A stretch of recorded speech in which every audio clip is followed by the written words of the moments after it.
Donc, la conversation est enregistrée et on espère que tout le monde va pouvoir bénéficier des échanges là, qui vont avoir lieu suite à la projection du film. Je voyais parmi les participants, là, il y a beaucoup de gens qui me connaissent, mais je me présente quand même, Caroline Desbiens. Je suis professeure au département de géographie de l'Université Laval, titulaire de la Chaire de recherche du Canada en patrimoine et tourisme autochtone, donc qui présente cette soirée ici, bien sûr en partenariat avec le département de géographie. Et on est beaucoup de personnes réunies ce soir, mais en raison de la pandémie, eh bien sûr, on se réunit à partir de différents lieux. Mais pour ma part, vous pouvez voir derrière moi, là, je m'adresse à vous depuis mon bureau du département de géographie de l'Université Laval. Donc, je veux reconnaître que nous sommes ici en territoire autochtone, territoire des Hurons-Wendat, bien sûr, mais aussi d'autres nations avec lesquelles ils ont maintenu des échanges et des relations, dont les Inuits, les Wabanaki, les Malécites. Et je reconnais donc cet héritage auquel on doit beaucoup, un héritage extrêmement riche. Puis, cette reconnaissance territoriale, bien, moi, je pense que c'est ce qui marque, en fait, l'ensemble de l'œuvre du géographe Louis-Aymon Hamelin. Et il y a un an, jour pour jour, donc, il nous a quittés. Et je suis bien contente de voir qu'on est si nombreuses ce soir pour se souvenir de lui en regardant le film Le Nord au cœur de Serge Giguère. Et je tiens à saluer M. Giguère. Je n'ai pas vu là, dans les noms des participants, mais j'avais cru comprendre qu'il allait se joindre à nous. Alors, je le salue et puis je le remercie, ainsi que les productions du Rapide Blanc, de nous permettre de tenir cet événement. Je pense que les gens ont vraiment envie de revoir ou de voir pour la première fois ces images qui ont été captées par M. Giguère et qui sont si riches. Donc, je dois aussi communiquer les regrets d'un autre grand géographe québécois, c'est Henri Dorion, qui a été un étudiant, un collaborateur et aussi un très bon ami de M. Hamelin. Et pour des raisons de santé, M. Dorion ne peut pas être avec nous ce soir, mais il m'a fait promettre de vous envoyer ses salutations. Donc, il est avec nous en pensée. Pour ce qui est du déroulement de la soirée, bien, on va bien sûr débuter avec la projection du film. Et j'ai demandé à nos invités de s'exprimer brièvement sur l'œuvre de Louis-Aymon Hamelin après le film. On va commencer d'abord par Michel Allard, qui est ancien professeur au département de géographie, nouvellement retraité. Donc, il n'y a pas si longtemps, il partageait encore les salles de cours avec nous. Et il va y avoir ensuite une présentation de Stefano Biondo et Joël Bouchard, qui sont tous deux du Centre Géostat à la Bibliothèque de l'Université Laval et aussi co-auteurs du livre L'apparition du Nord. Et vous allez voir ce travail dans le film aussi. Et finalement, je ne sais pas si elle a réussi à se brancher déjà, mais on va tenter de le faire pendant le film. Je remercie Mme Anne-Marie Hamelin qui a accepté d'être avec nous en cette journée, même si c'est la journée qui marque le premier anniversaire du décès de son père, M. Hamelin. Donc, on comprend bien que c'est une journée de deuil pour la famille et les proches de Louis-Aymon Hamelin. Et j'espère que cet hommage et les témoignages qu'on va partager ensemble ce soir, bien, ça peut quand même apporter un petit peu de réconfort pour les gens qui vont sentir son absence particulièrement encore plus aujourd'hui. Donc, je vais me tourner vers Ariel et je la remercie aussi, hein, Ariel, avec qui vous avez peut-être communiqué. Elle est étudiante au doctorat ici au département de géographie et c'est elle qui s'occupe de la partie technique de la soirée. Et je la remercie pour tout le travail qu'elle a fait, puis je la remercie d'avance. C'est elle qui va s'occuper de cette partie-là. Donc, je tiens à souhaiter aussi la bienvenue à Mme Hamelin qui a réussi à se connecter. Ah, la voici, d'accord. Oui, puis je me suis levée, moi, c'est ça. Oui, bonsoir, Mme Hamelin, ça fait plaisir de vous voir. Oui, également. Oui, à vous tous. Oui. Je t'ai brillé parce que tu n'étais pas brillé.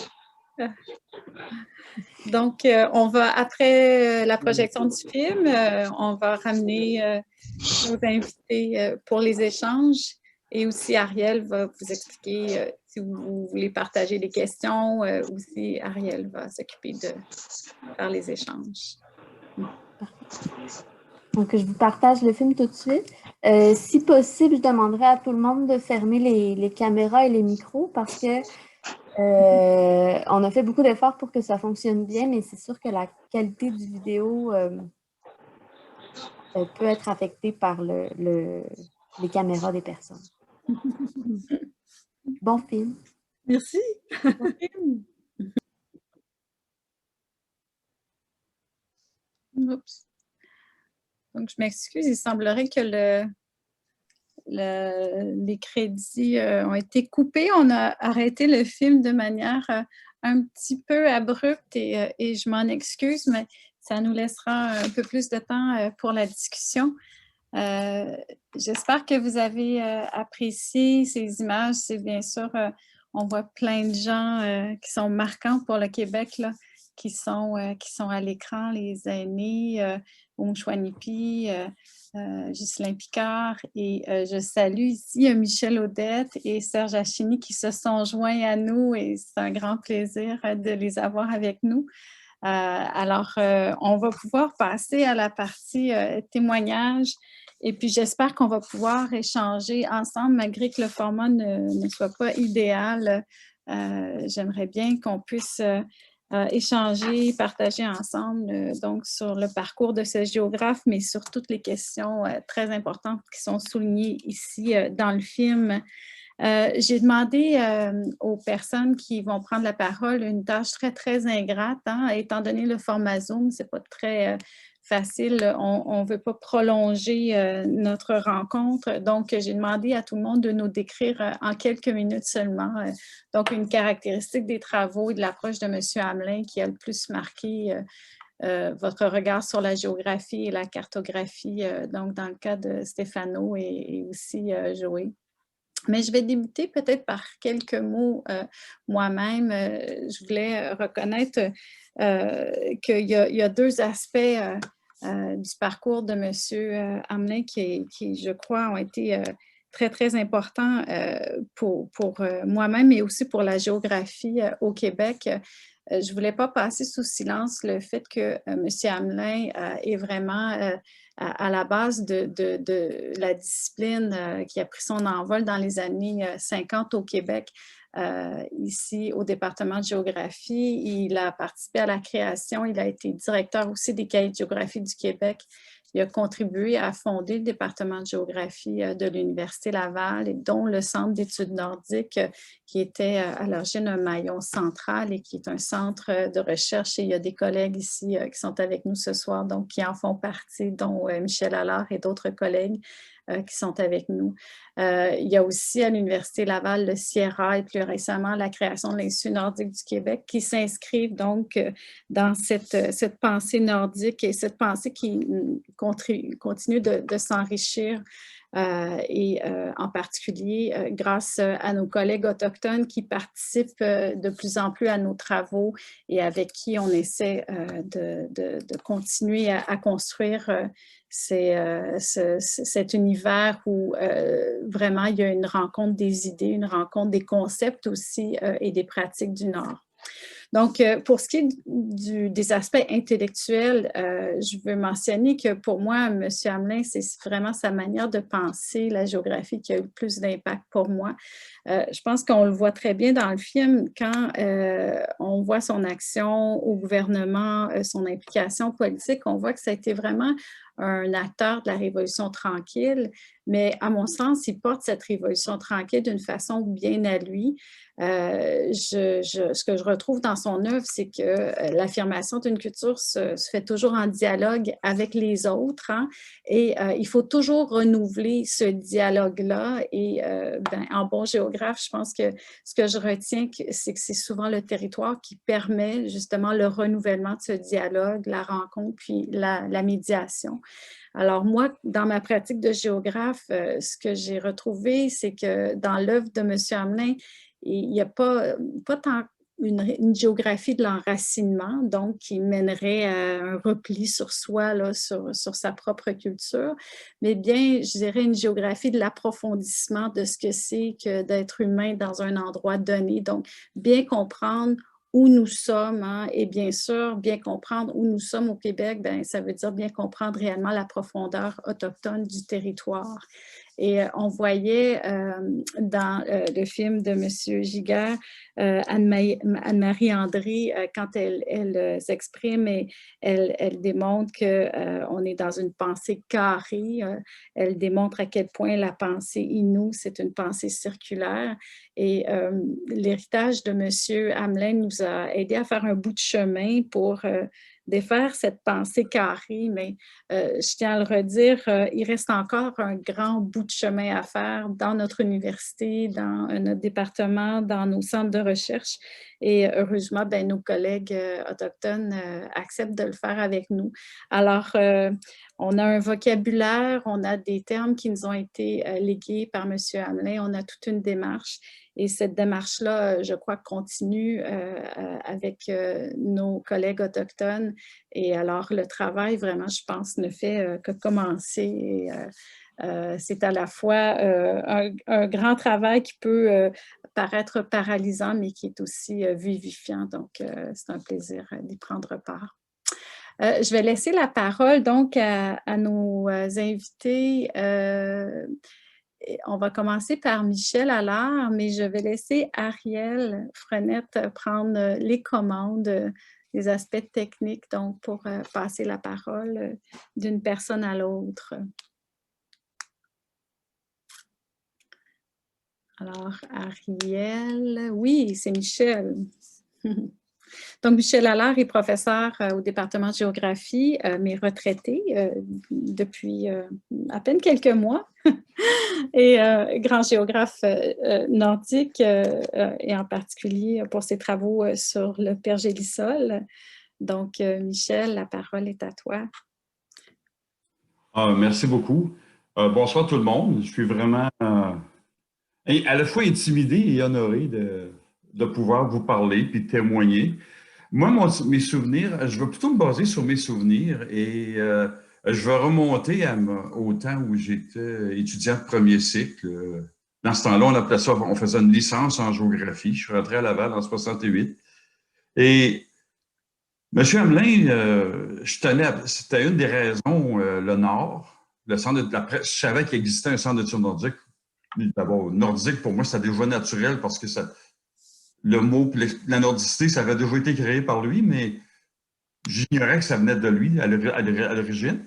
Et parmi mes cours à option, à partir de la deuxième année, on n'apprenait que des cours à option, évidemment, le monde nordique de Louis-Edmond Hamelin. Ça a été pour moi une révélation. Parce que M. Hamelin, un peu comme on le voit dans le film avec la séquence avec Henri Dorion, M. Hamelin nous arrivait avec un cours qui était... C'était pas de la transmission de savoir qui venait des livres ou quelque chose comme ça, c'était sa recherche, c'était sa réflexion, c'était organisé, c'était structuré. On était dans les méthodes classiques de la géographie. Les exercices, c'était des pratiques, des exercices pratiques, c'était des analyses de cartes, c'était des lectures, il nous faisait faire des présentations. J'en avais fait une sur la géographie physique de l'Arctique canadien à l'intérieur du cours. Et ces notes de cours, effectivement, ils étaient très, très structurées, ces notes étaient très détaillées, mais il y avait une chose en particulier, c'était que il y avait une vision. On apprenait vraiment la géographie. Et je vais vous donner l'exemple, et ça rejoint aussi ce qu'on voit dans le documentaire avec la carte de Mercator. C'est que M. Hamelin, il y avait une chose originale dans son cours, c'est qu'il se promenait il arrivait dans son cours avec un tableau. Un tableau sur lequel le fond de carte était une projection polaire. Puis là, il nous dessinait les limites du monde nordique, puis il nous expliquait. Donc, on avait une vision qui était... Parce que ce qu'on voyait dans ma jeunesse, c'était toujours, effectivement, les projections de Mercator, puis la carte telle qu'on la voyait normalement, là, la carte du Canada qu'on voit, puis la carte du monde qu'on voit tout le temps.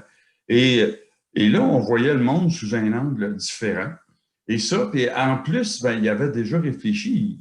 il se préparait, évidemment, c'était avant Nordicité canadienne, mais il avait déjà commencé, il avait élaboré son système de valeurs polaires. Et là, il y avait un lien, là, parce que les valeurs polaires, ça comprenait, évidemment, il y avait des paramètres tellement simples et évidents pour le Nord, tu sais, le climat, le froid, les choses comme ça. Mais en même temps, il y avait tous l'éloignement, il y avait aussi, bien sûr, les Autochtones, et ainsi de suite. Et par après, tout le temps que j'ai travaillé dans ma carrière dans le Nord, j'ai appris avec lui, puis j'ai vu la série. Il y avait les événements. C'est ce que je retiens aussi du film, c'est que M. Hamelin, c'est le lien entre la géographie, la science, la discipline intégrative, la discipline de l'intégration du savoir spatial, historique, humain, des sciences naturelles, mais aussi avec les événements de l'histoire. Quand j'ai suivi le cours, l'année que j'ai suivi le cours, il y avait des événements aussi. Le pétrolier Manhattan traversait l'Arctique canadien sans avoir demandé la permission au Canada. On oublie ça, hein, mais c'est des thèmes qui risquent de revenir encore. Il y avait aussi le lancement de la baie James, effectivement, les discours de Robert Bourassa, puis on commençait à parler de ça. M. Hamelin, son cours, le savoir qu'il nous transmettait, il était d'actualité, puis il était en lien carrément avec cette continuité historique. Puis après ça, moi, n'ayant pas fait mes études graduées en recherche nordique, j'ai rejoint le Nord après, mais je me souviens qu'à toutes les années, pendant que j'étais étudiant de bac et de maîtrise, j'allais aux réunions annuelles du Centre d'études nordiques. C'est là que j'ai appris qu'est-ce que c'était que Poste de la Baleine, qui est devenu Kujarapik. C'est là que j'ai fait la connaissance des chercheurs avec qui j'ai fait ma recherche ensuite dans le Centre d'études nordiques, les Serge Payette et autres, et ainsi de suite. Et donc, le film, pour moi, rappelle beaucoup de souvenirs. Et je vous dirais qu'aussi, M. Hamelin, il a été une influence pour moi. Je vais vous donner un exemple. Je fais mon séminaire de maîtrise. Je travaillais sur les esquerres en Abitibi.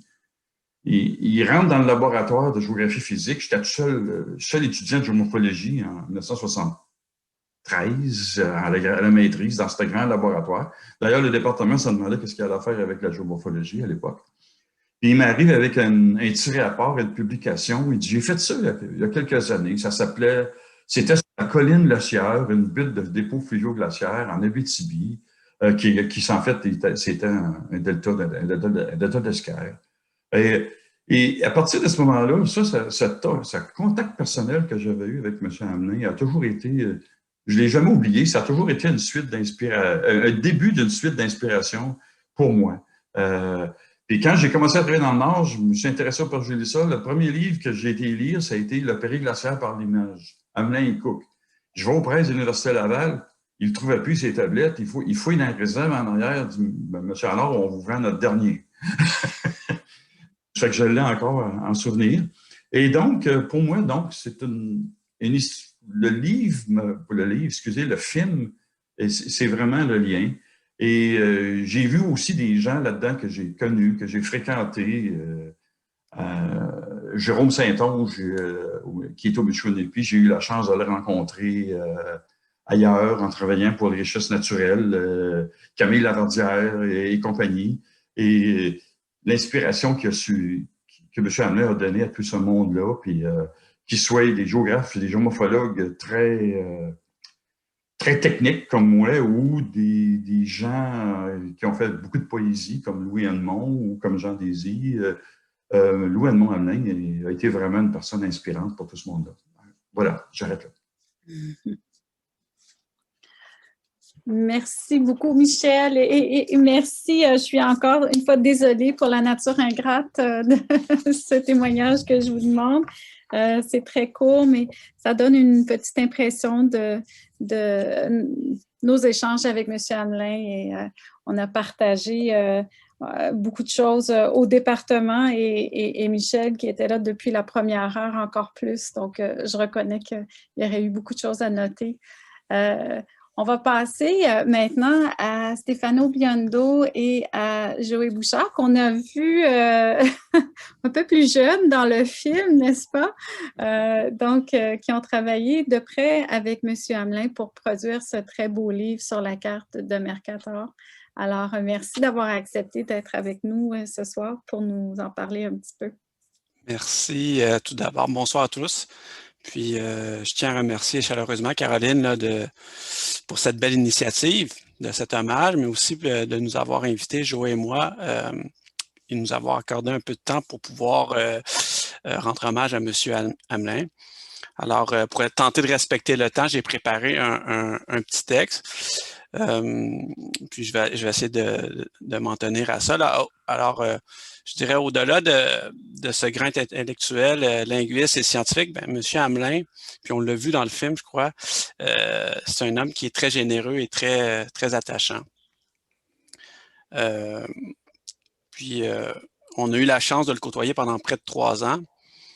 D'ailleurs, ça a été très touchant là, pour moi de le revoir dans ce brillant documentaire de Serge Giguère que nous saluons au passage. Et puis, pour la suite de mon intervention, j'ai pris soin de sortir quelques photos de notre collaboration. Alors, je vais partager mon écran pour la suite et je vais passer la parole à Joël après. Alors,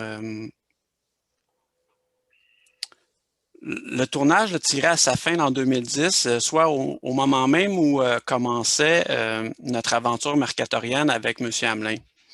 On le voit là ici, le documentariste et son sujet au centre Jostat de la bibliothèque.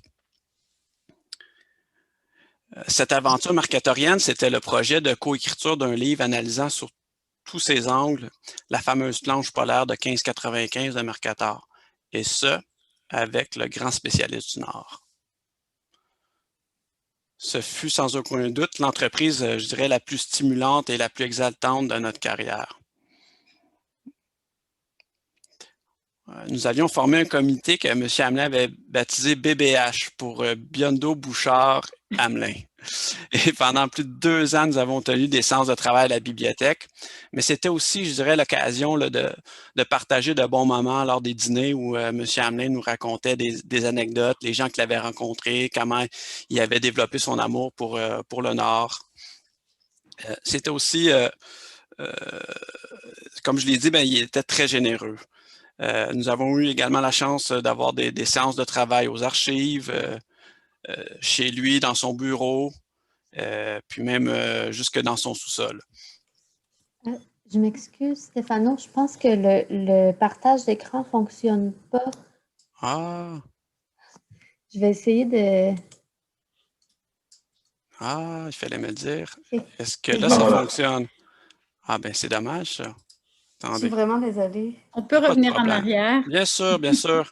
Alors, je parlais, moi, puis là, j'étais parti.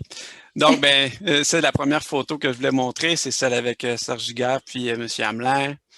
Alors, c'était au tout début, là, quand on a reçu la carte, on avait droit à des séances, à des leçons de M. Hamelin qui nous expliquait son interprétation, parce qu'il faut savoir qu'il avait étudié cette carte-là pendant plus de 25 ans, mais nous, on venait d'en faire l'acquisition. Et puis, de là est né le projet de reprendre un peu le manuscrit qu'il avait fait pendant plus de 25 ans quand il avait analysé cette carte-là qui venait des archives, aux archives de Bibliothèque et Archives Canada. Mais nous, on en a fait acquisition en 2009-2010, puis de là est né le projet de reprendre le manuscrit puis de le retravailler ensemble pour justement là, faire l'analyse de la carte. Donc, c'était la première fois qu'il revoyait cette carte-là, disons un exemplaire original depuis un bon moment. Et puis ça, c'est le comité qu'on avait formé. Alors, les séances de travail chez lui.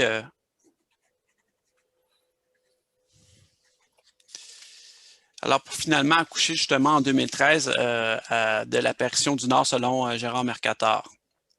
Alors, Pour revenir un peu à la question que Caroline nous a demandé là, quand elle nous a invités, c'est-à-dire de réfléchir à une caractéristique des travaux et de l'approche de M. Hamelin qui a le plus marqué notre regard sur la géographie et la cartographie, bien évidemment, ce qui nous vient tout de suite à l'esprit, disons, c'est l'approche multidisciplinaire qu'il a appliquée tout au long de sa carrière, mais aussi son ouverture, son audace, puis sa détermination très, très bien rendue dans le documentaire là, par le labour de la Terre. Puis Joé va aborder d'ailleurs ces points-là lors de son intervention. De mon côté, je me suis penché, disons, sur deux aspects plus appliqués là, de sa démarche.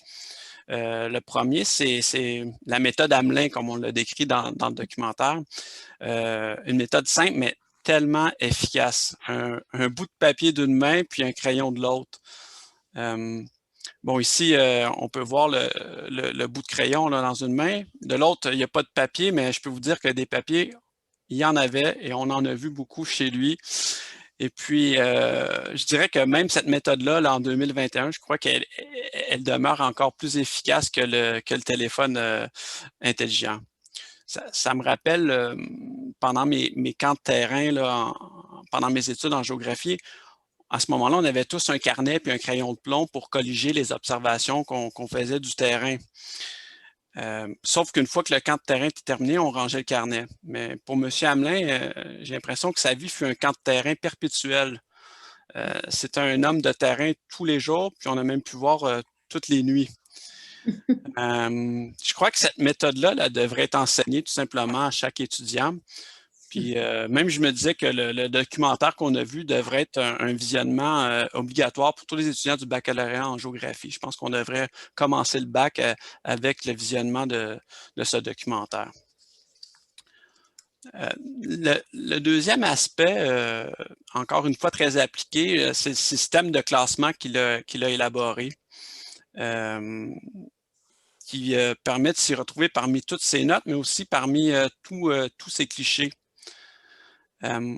Aujourd'hui, c'est plus de 20 000 photographies du Nord conservées aux archives de l'Université Laval qui peuvent être facilement repérables et réutilisables pour appuyer l'enseignement et la recherche grâce à son système de classification. Pour des bibliothécaires là, comme moi et comme Joé et moi, dont le travail est notamment de structurer, d'organiser puis de diffuser l'information, c'est vraiment admirable qu'un chercheur soit si bien organisé et ait créé sa propre classification. Trop souvent, là, on déplore aujourd'hui qu'on se retrouve avec des données de recherche qui dorment sur des disques durs de professeurs retraités qui ne peuvent plus être réutilisés faute d'une structure ou de description de métadonnées. M. Hamelin avait pris soin de rédiger un guide explicatif de sa classification. C'est vraiment remarquable. Son patrimoine de connaissances nordiques pourra être réutilisé, étudié et enrichi par de futurs chercheurs.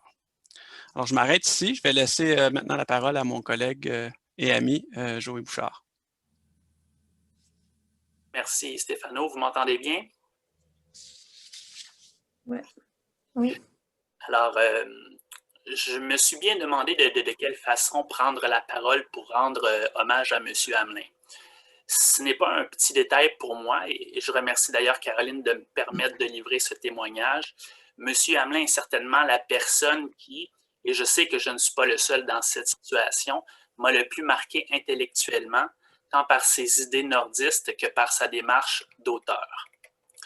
Puis, en y réfléchissant bien, j'ai eu en tête les occasions où Stéphano et moi l'avons vu à l'œuvre quand il avait à prendre la parole devant des groupes.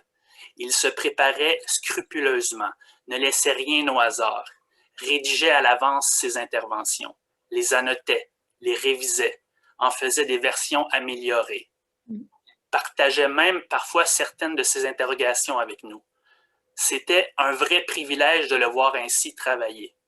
Il avait aussi à certaines occasions, comme de petites munitions, des notes complémentaires qu'il pouvait utiliser si le besoin s'en faisait sentir. Mais vous vous doutez bien qu'il n'avait pas besoin de les utiliser, tant il était prêt quand le moment de prendre la parole arrivait. Vous comprendrez donc pourquoi j'ai décidé de me préparer à ce témoignage en rédigeant ce texte que je vous propose en lecture. 3 mots en particulier me viennent à l'esprit quand je pense à M. Hamelin. Le premier concerne une des qualités personnelles que nous avons remarquées chez lui rapidement, celle de l'ouverture. Ouverture d'abord pour travailler avec des bibliothécaires qu'il appelait constamment ses collègues, en faisant preuve d'une énergie hors norme et d'un enthousiasme constant.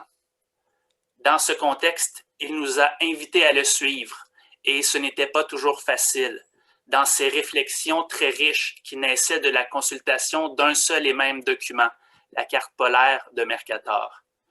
Il nous a ouvert les portes de son bureau, littéralement, mais aussi il nous a permis d'observer sa démarche d'écrivain, car il était un écrivain authentique, qui travaillait avec rigueur et acharnement, qui prenait des notes à tout moment et qui, dès le lendemain, au petit matin, s'affairait sur son ordinateur à regrouper tout cela pour développer ses textes. L'ouverture se manifestait aussi par l'accueil des idées que nous lui proposions, par l'accueil des arguments que nous avancions et qu'il voulait intégrer au projet. Ce souci de l'ouverture et du dialogue était certainement une des sources du grand plaisir que nous avions d'être en sa compagnie. Le deuxième mot est lié au premier, c'est celui de l'audace. L'audace des idées différentes, non conformistes, des propositions d'analyse originales.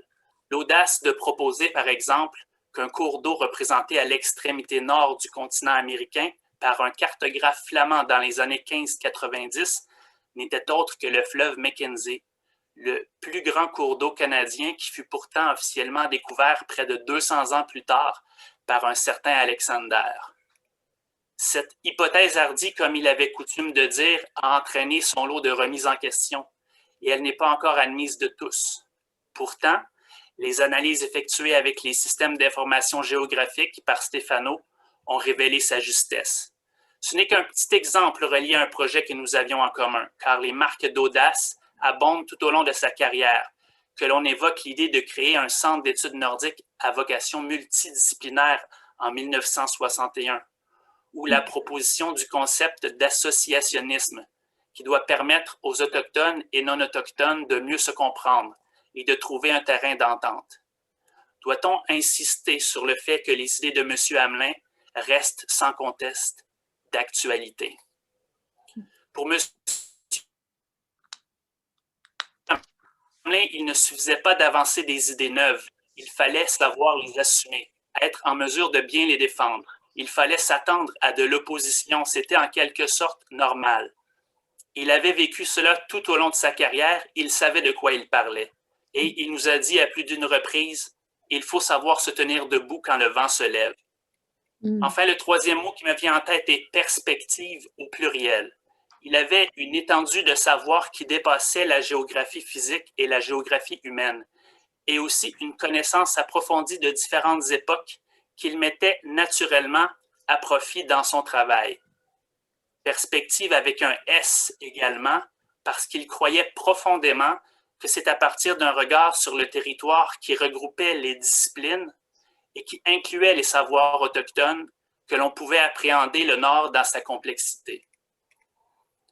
J'avais déjà pris connaissance de ce concept qu'il a appelé l'amphidisciplinarité dans ses écrits.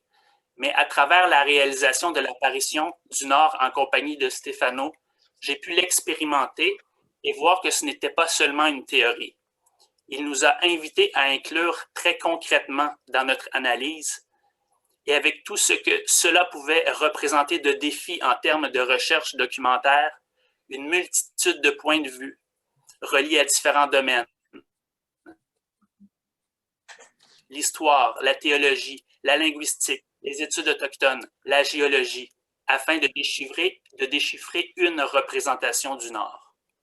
Il nous aura profondément marqués, assurément, et nous lui serons toujours reconnaissants d'avoir été, dans cette aventure, un guide si bienveillant, généreux et stimulant.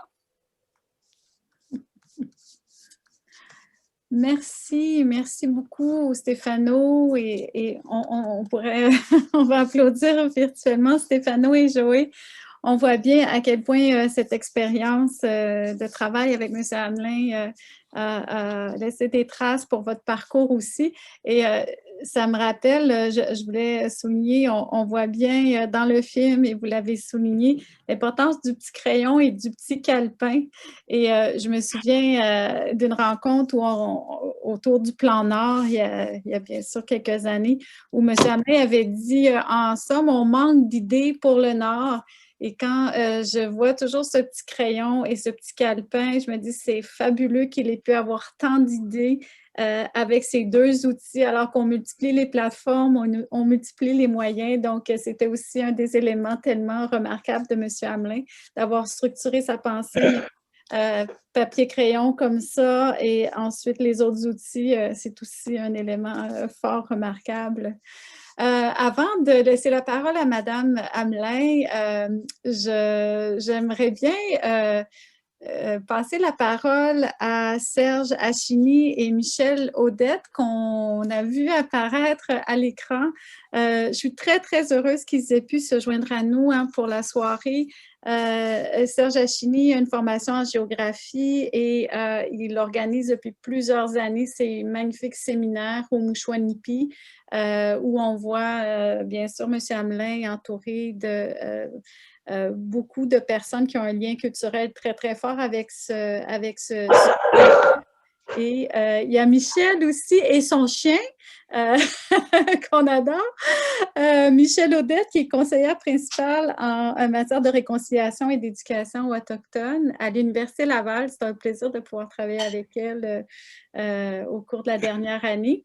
Alors, tous les deux ont un lien très fort avec le Mouchouanipi et je suis bien heureuse qu'ils se sont joints à la soirée. Alors, je voulais leur laisser la parole pendant quelques minutes. Merci d'être là. Merci, Koué, tout le monde. Bon, mais bien chanceux de côtoyer des géographes, étant géographe, mais il y a d'autres personnes qui ne sont pas géographes sur l'appel.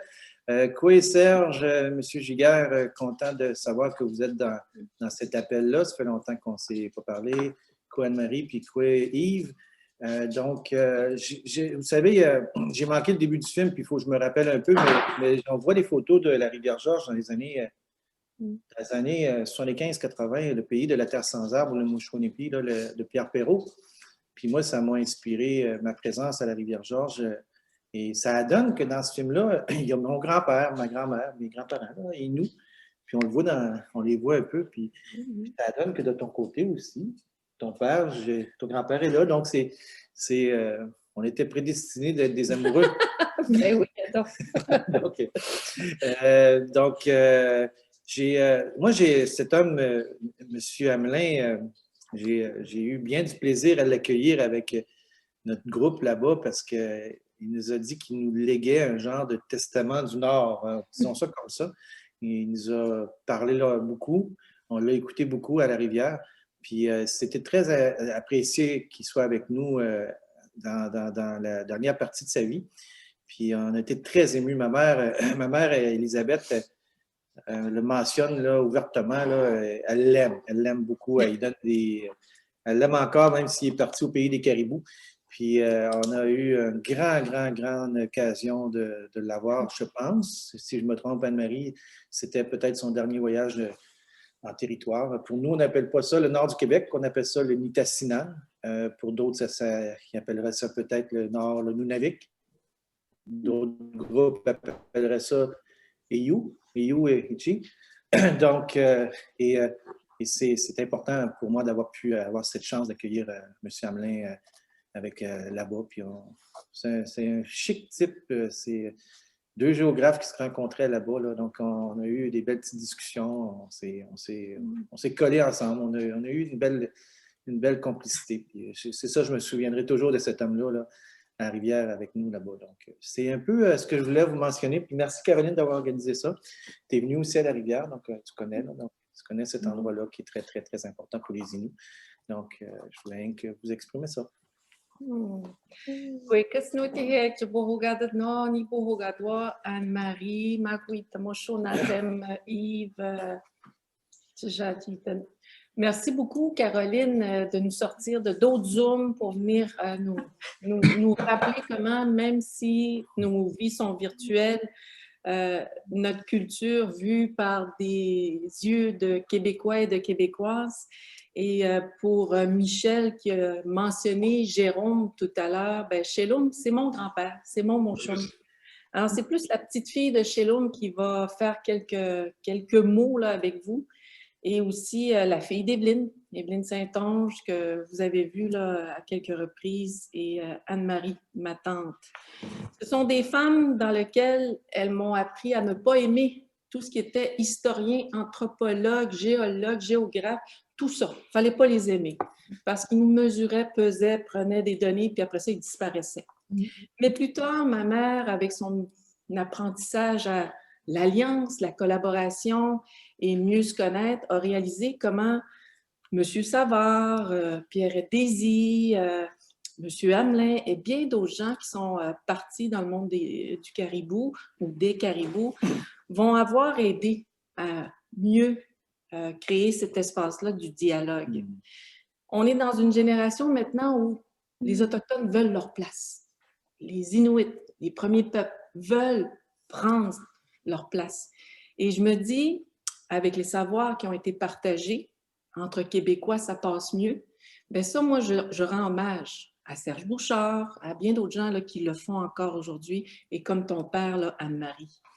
J'espère que nos institutions, dont l'Université Laval, l'Université de Trois-Rivières, bien d'autres milieux académiques, vont créer un chapitre dans lequel on va appeler le livre, cette fois-ci, La découverte, version revisée, dans lequel, où des gens d'ailleurs sont venus rencontrer des peuples au savoir millénaire de ces territoires. On a ce cadeau-là à faire pour mes 5 enfants puis mes petits-enfants, puis ça, j'ai besoin de vous.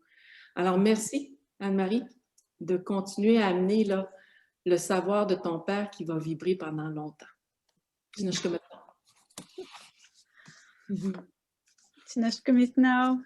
Michel et Serge, je pense que c'est maintenant le moment de passer la parole à Anne-Marie Hamelin, fille de M. Hamelin. Merci, professeur Desbiens, de m'inviter à parler de mon père. Le renouvellement intellectuel est un thème magnifique, hautement symbolique, surtout pour son premier anniversaire de décès. J'ai l'impression qu'il vit toujours. Ma reconnaissance aussi à Serge Giguère et à l'équipe de production du Rapide Blanc pour ce documentaire intimiste est très précieux sur mon père et l'idée du Nord. Ma gratitude enfin à la famille Achine-Goupil qui a accueilli mon père avec cœur et qui lui a donné le bonheur de vivre à nouveau le Mouchouanipi à l'âge de 87 ans. Et là, je ne voudrais pas contredire Serge, mais ce n'était pas son dernier voyage, parce que nous allons le faire avec vous en 2021.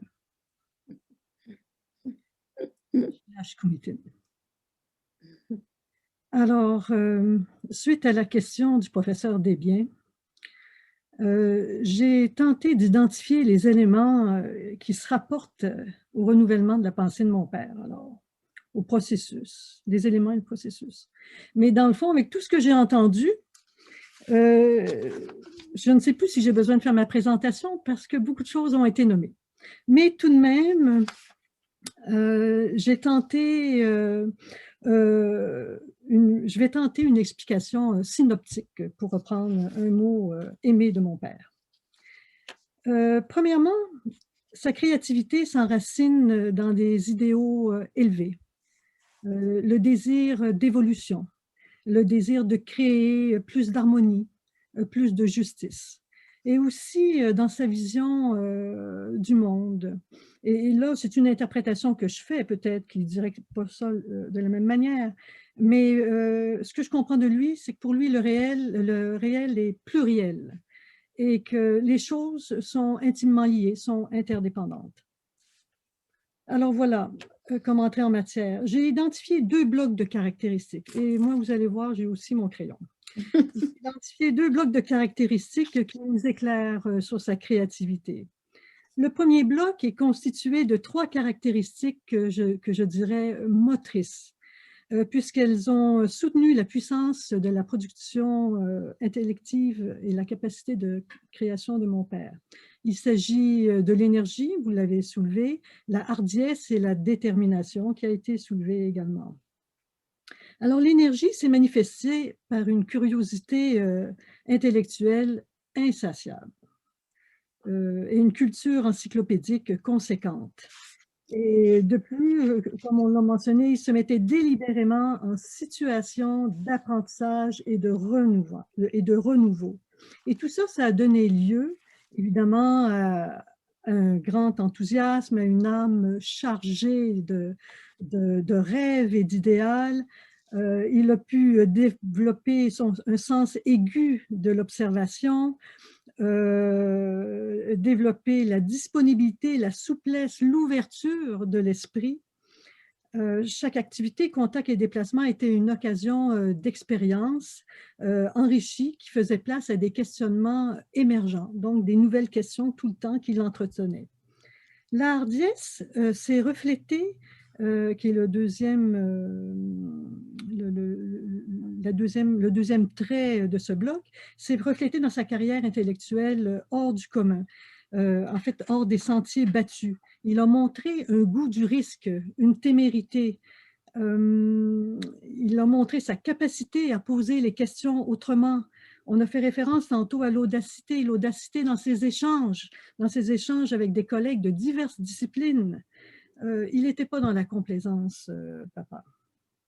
Un troisième trait, la détermination. Vous l'aurez compris, on l'a compris du film, une détermination à s'approcher de ses idéaux. Et pour cela, il a développé une méthode de travail systématique en appui évidemment sur la convergence des sciences, mais pas uniquement, et c'est ce qu'on va voir. Et ultra efficace et efficiente, une méthode synoptique, et il était gratifié aussi d'une fascination pour les mots. Et il dira, les mots me fascinent par ce qu'ils offrent comme possibilité de création et de potentiel de compréhension du monde. Alors, il était toujours dans cette recherche-là. Et ces éléments ont été...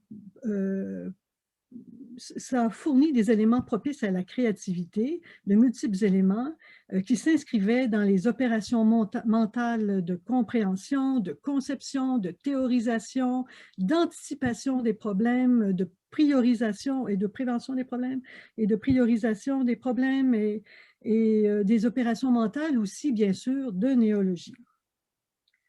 Je passe maintenant au deuxième bloc qui comprend 3 caractéristiques définitoires de contenu qui ont nourri de façon durable, je dirais, là, cette créativité.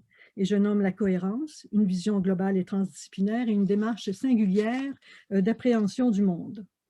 Alors la cohérence, on a vu, c'est un humaniste et il était très proche de ses valeurs et j'en ai retenu 3 pour ce soir. La première, l'altérité, la nature des relations.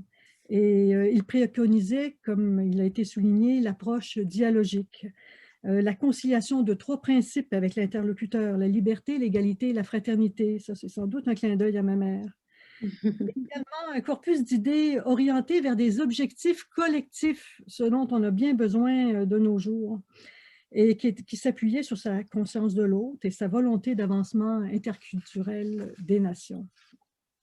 La deuxième valeur, le rapport à la nature, à la terre, qui était teinté de ses émotions d'enfance dans un rang de rivière, de sa conscience de l'écoumène, ça c'est un mot qu'il aimait beaucoup, et de son adhésion à la non-dualité terre-homme. Je ne sais pas s'il aura réussi à l'intégrer, mais c'est ce qu'il recherchait au plus profond de lui-même.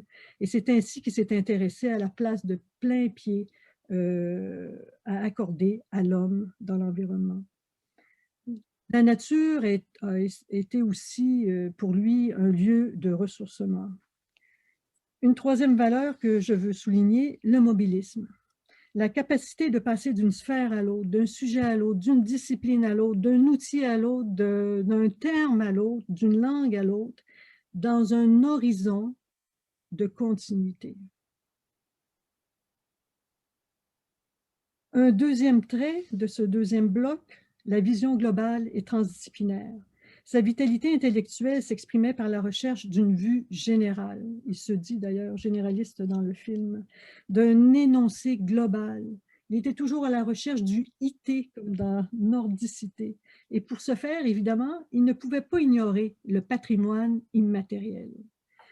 Et il devait tendre, évidemment, à la transdisciplinarité.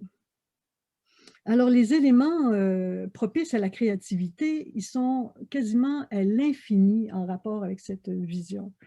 Les opérations intégrantes pour chaque sujet. Il avait une démarche en 3 étapes imbriquées. La sphère de l'idéal, le plan thématique, la lecture grand angulaire. L'idéal, c'est l'élaboration d'une représentation mentale. Par exemple, un tout Québec où l'autochtonie détiendrait une vraie place. C'est un programme, on pourrait dire, de plusieurs générations. Il a intégré le holisme, une conception ensembliste des Autochtones, et là, vous me corrigerez si je ne dis pas bien les choses, qui inclut la notion d'inhérence. Les choses, ils sont imbriquées au point d'en composer pratiquement une seule. Et mon père dira que ça se reflète entre autres dans les mots de Nuna et Inukshuk et va jusqu'à fonder virtuellement un système géopolitique.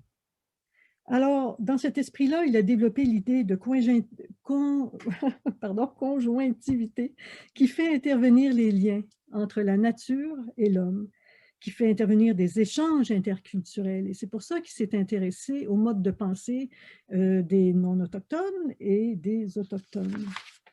Et enfin, des méthodes de recherche interdisciplinaires et intersectorielles mettant à profit une multitude d'interfaces avec les autochtones. Pour lui aussi, toujours dans cette section, dans cette vision globale, le mythos se mêle au logos, à tout moment des pensées et des opérations. Le mythe, il aimait beaucoup nous en parler et je vais vous citer une petite phrase. Le mythe, qui est un système culturel de représentation idéalisée et symbolique, s'enracine davantage dans l'imaginaire et l'émotion, alors que la science, source d'exercice plutôt rationnel. Alors, comme ça, il nous préparait à utiliser son imagination, à ne pas être surpris qu'il le fasse. Les interactions, les échanges transdisciplinaires et intersectoriels l'ont conduit à la réorganisation de l'acquisition et de l'utilisation des savoirs. Et on devine qu'à ce stade, la congruence de ces valeurs et des activités qu'on vient de nommer sont à la source des concepts de nordicité, d'autochtonie et d'interculturel. Troisième trait, la démarche singulière à la compréhension du monde. Ici, je vais nommer 2 aspects de sa vitalité intellectuelle qui me paraissent centraux. La création vue comme une exigence et l'incorporation de l'imaginaire. Alors, les éléments qui s'y insèrent, on peut les comprendre peut-être à partir d'un résumé qu'a fait Daniel Chartier dans un livre, La nordicité du Québec, publié par Chartier et Désy. Alors, Daniel Chartier résume « Sa méthode intellectuelle est une démarche à la fois large et précise d'écologie du réel qui vise à rapprocher l'homme de son milieu et à produire pour l'un et pour l'autre plus d'harmonie. » Par exemple, trouvant qu'au plan des idées, les territoires du Québec méridional et septentrional sont insuffisamment reliés, il envisage un projet de territorialité, une conception plurielle du territoire. Et ça, en fait, on en a entendu parler sous le vocable de Québec total. Et ça, évidemment, ça demande des efforts de conciliation et de coexistence. Mais comment pratiquer la philosophie de coexistence? Et c'est là qu'il s'est intéressé et il a proposé l'associationnisme qui a été mentionné, je pense, par Joé, si je ne me trompe pas. Et à partir de ça, il faut forger des opérations de consensualité et en se basant entre autres sur des concepts de territorialité, d'interculturel et d'autochtonie. Des termes universalistes où on sent qu'il y a de l'espace toujours pour innover, créer, incorporer les conceptions multiples.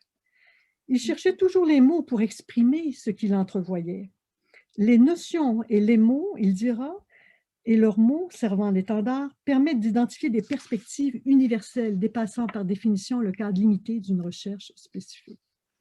Alors, sa démarche est non seulement intégrée, mais elle est spiralée. Puis j'espère que ça console l'attente de Michel qui veut retrouver la circularité parce que lui, il l'a conservé et il lui a donné un mouvement de spirale.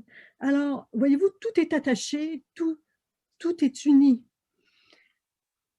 Ces travaux vont culminer dans l'idée de plénitude politique dont Michel et Serge et d'autres pourraient parler beaucoup mieux que moi. Et devant les défis philosophiques de l'axe nord-sud, sud-nord du territoire, il dira que le principal problème en est un d'imagination, celui de concevoir une série de structures politiques et mentalités citoyennes. Alors pour moi, l'imagination représente une clé de son architecture cognitive et du renouvellement de sa vie intellectuelle. Ce qu'il ne savait pas, il l'inventait.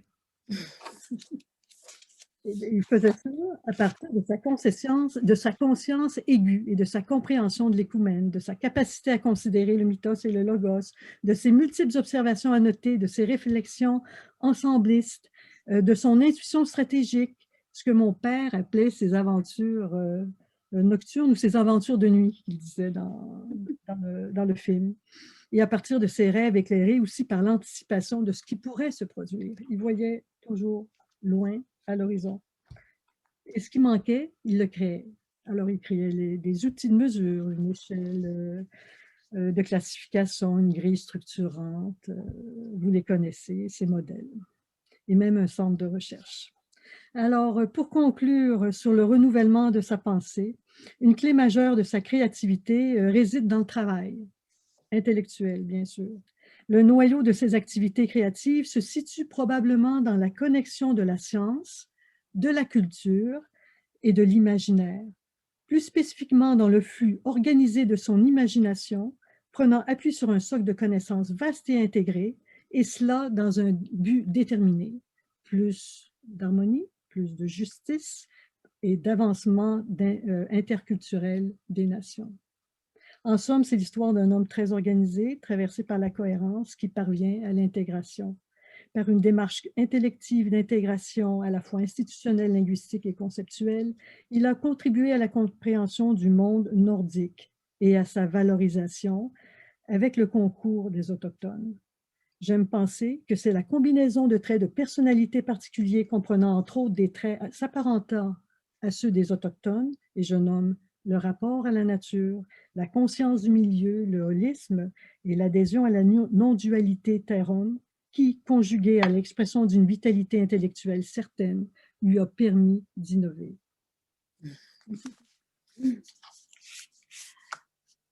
Merci beaucoup, Anne-Marie. Et on sent bien, on sent bien la pensée de votre père en vous. C'est un plaisir d'exprimer, de vous voir exprimer ces idées et de les voir revivre en quelque sorte dans la manière dont vous les exprimez.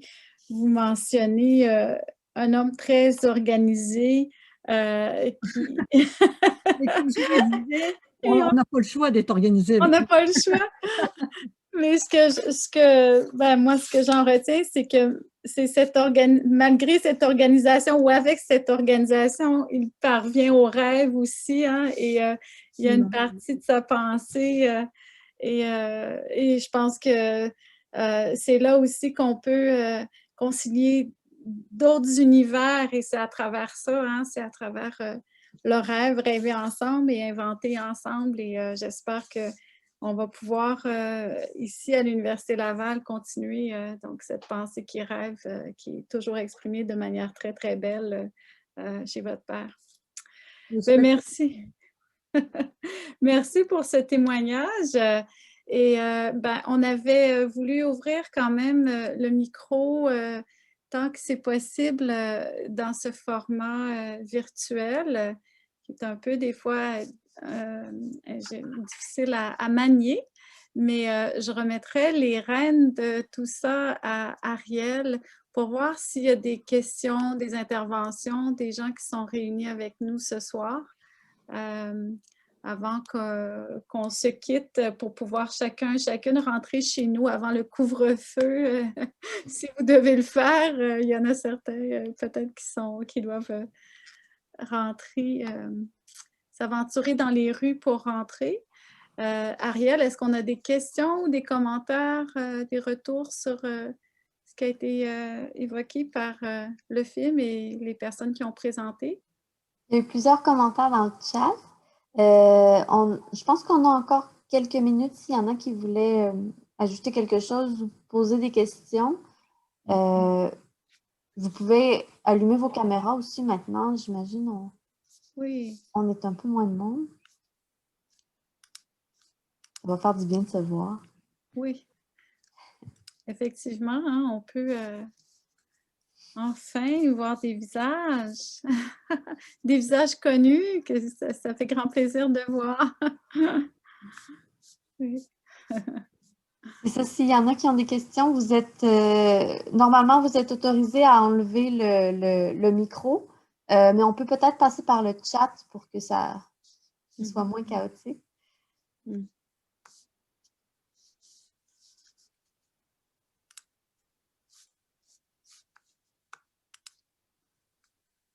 Il y a quelqu'un qui ose se lancer. Je ne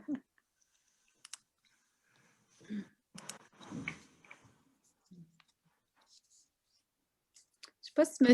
Giguère est encore avec nous, mais pour ma part, je voulais quand même souligner que dans le film, je trouve que le film est quand même construit de manière à montrer aussi une progression dans les idées de M. Hamelin. On le voit, on voit une pensée qui évolue quand même dans la structure du film. Et il n'a pas manqué de passer aussi sur cette partie du travail de M. Hamelin sur le rang d'habitat. Donc, qu'il a voulu aussi comprendre et étudier à travers les mots, mais à travers aussi le paysage qui est ce rang d'habitat. Et ça, souvent, on parle de M. Hamelin pour son travail sur la nordicité. Mais je pense que c'est un aspect important aussi parce que c'est un autre territoire, c'est un autre paysage. Et c'est un paysage qui est important aussi pour la culture québécoise du Sud. Et je pense que le dialogue aussi de ces deux paysages-là, comme le disait Michel, hein, quand on est au Mouchouanipi, c'est pas le Nord, en fait, hein, c'est un autre lieu. Alors, quand M. Hamelin parle du rang d'habitat, c'est un paysage qui est bien central à la culture québécoise et peut-être que ce dialogue-là, il faut l'avoir aussi à partir de nos paysages respectifs. Mais je vois M. Giguère ici, ou Mme Hamelin qui voudrait prendre la parole, oui. Allez-y. Je saluais M. Giguère. Ah! Oui, merci. Oui, alors vous étiez en train de vous saluer mutuellement. C'est une drôle de bibite que c'est Zoom, hein? On a de drôles d'interactions, mais quand même. Ça me permet de saluer et de remercier encore une fois M. Giguère pour ce travail extraordinaire. Je ne sais pas si vous voulez prendre la parole, M. Giguère, et nous expliquer un peu votre parcours. Là,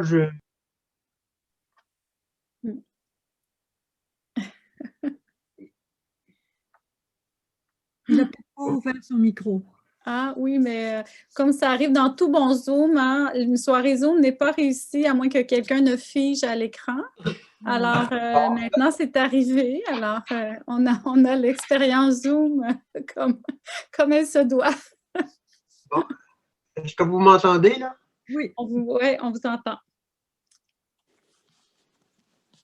Activer le micro. Bon.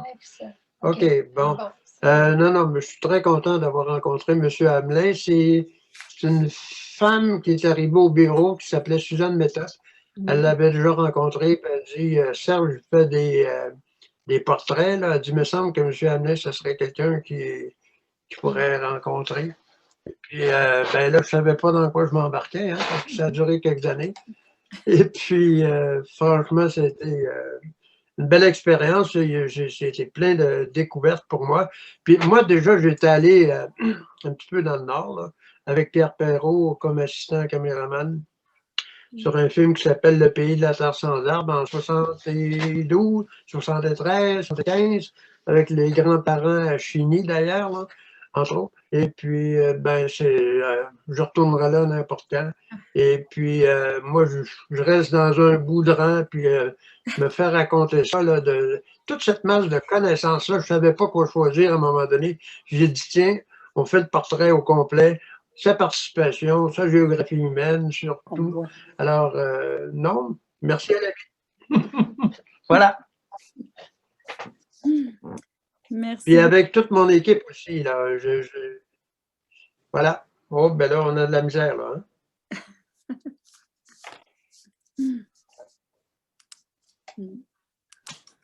Partager l'écran. Merci à la vie. Avec toute mon équipe aussi, là, je ne savais pas. Ouais, ouais. Ça a baissé. Particulièrement, j'ai trouvé l'idée de le faire sculpter sur glace particulièrement bonne dans le film. La sculpture sur glace de M. Hamelin, ça a créé une image, je pense, qui est vraiment restée. Aussi, tout ce qu'on voit sur la glace, les images sur la glace, je trouve, sont très importantes, intéressantes. Et on sait que ce soit l'Inuktitut ou l'Innu, il y a tout un vocabulaire aussi sur la glace. Et en regardant défiler ces images de la glace, ben, ça me rappelle aussi tout le travail qui reste à faire pour mettre ces vocabulaires-là dans les langues des gens du Nord, en lien avec la grammaire nordique que M. Hamelin a créée.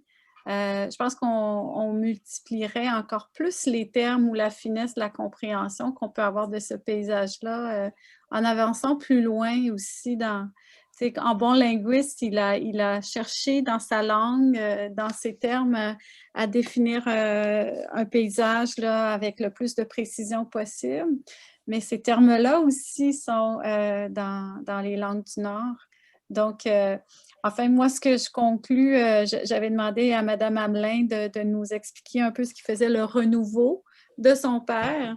Et en regardant le film ce soir, je le ressens, ce renouveau, de dire tout ça est là, mais il y a encore plus et il y a d'autres choses à poursuivre. Donc, c'est comment dirais-je, en ces temps de pandémie, c'est une bouffée d'espoir et d'air frais. Oui.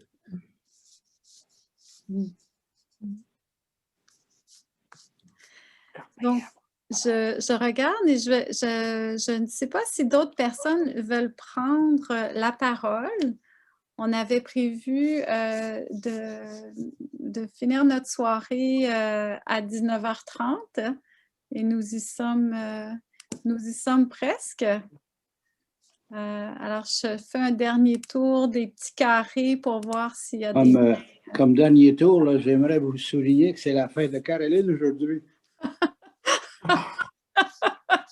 Tiens, ça, c'est toute une surprise! C'est son père qui parle.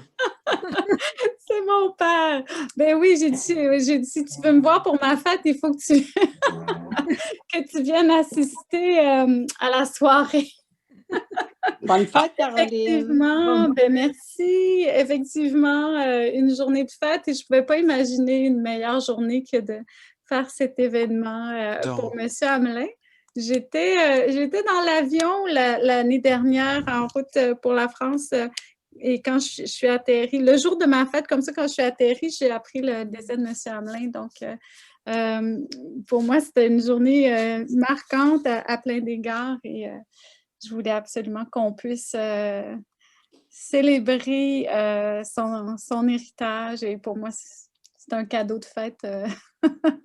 Inès, ben, c'était la meilleure façon de passer la journée. Donc, on pourrait tous activer nos micros puis chanter Bonne fête. Oh oui! Ça serait bien. Oui, il faudrait chanter. Je vais prendre l'intention peut-être au lieu de vous mettre au défi de faire cette chose-là.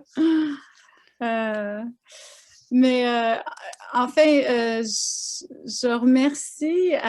Donc, comme on vient de le dire, pour moi, ça a été une manière vraiment spéciale à la fois de passer mon anniversaire, mais aussi de marquer le parcours d'une personne qui, à plein d'égards, est en arrière-plan de ce que j'ai pu faire en tant que géographe ici à l'Université Laval, mais avec mes collègues de géographie à la bibliothèque, avec mes collègues Innu aussi qui sont de plus en plus présents dans notre université. Alors, je pense que le travail commence et on a là de très, très belles bases avec l'inspiration que nous donne M. Hamelin par son œuvre. Et j'espère que COVID ou pas COVID, on va continuer de créer ces événements pour se rencontrer et partager. Donc, peut-être que oui, effectivement, on peut ouvrir nos micros pour se saluer. Tinaskumit now, tout le monde, merci beaucoup. Merci d'avoir été là. Au revoir. Portez-vous bien. Merci à nos invités. C'est beau. Merci. Merci. Merci, bonsoir. Et merci pour tout. Salut. Ouais, quoi. Au revoir. Bonne Merci fête, encore. Au Caroline. revoir.